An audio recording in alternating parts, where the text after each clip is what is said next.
Today we finish our study of the first 11 chapters of Genesis.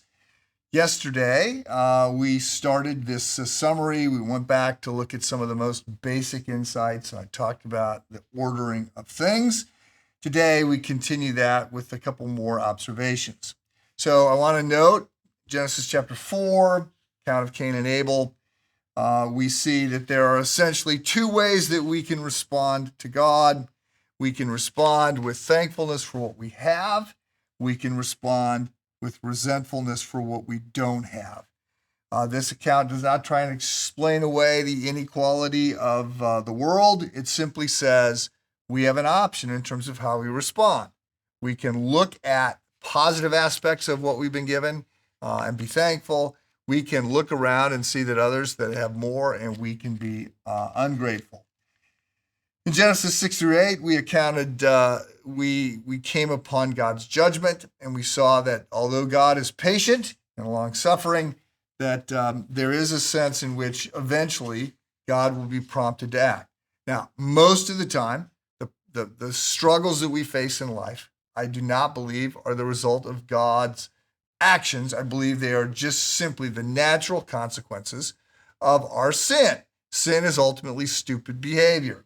If we had a perfect heart and we had perfect knowledge, we would never choose to do much of what we do. We don't have a perfect heart. We're broken, we're curved, we're fallen, we're depraved, whatever word you want to use. And so we often delight in evil, we make bad choices, or we know what's right, but we don't seem to have the strength to not do it. So a lot of the idiot tax we pay in life is simply because we have sinned. But there's also a sense in which God will eventually judge the world.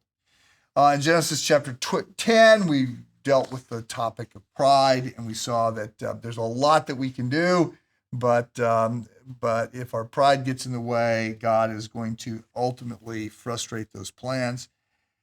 And then finally, there's a sense in which all of these big themes are setting us up for the biggest theme, which is the fact that we need a rescuer and that Jesus is the one. He is the second Adam. He is the one that does it right.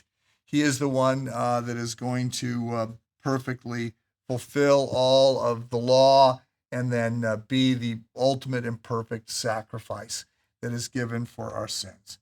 So, there is a time in which we see this in the very last couple chapters of the Bible. When we get to the Revelation 20, 21, 22, we see sort of as bookends a world that's perfect. So we had it, and we will have it again. We're living in the middle of this, and it's a world that's broken. But the Bible has given us, God has given us in the first chapters of the Bible and in the last chapters of the Bible, the context out of which we live our lives. And we need to be shaped by that. Have a good day.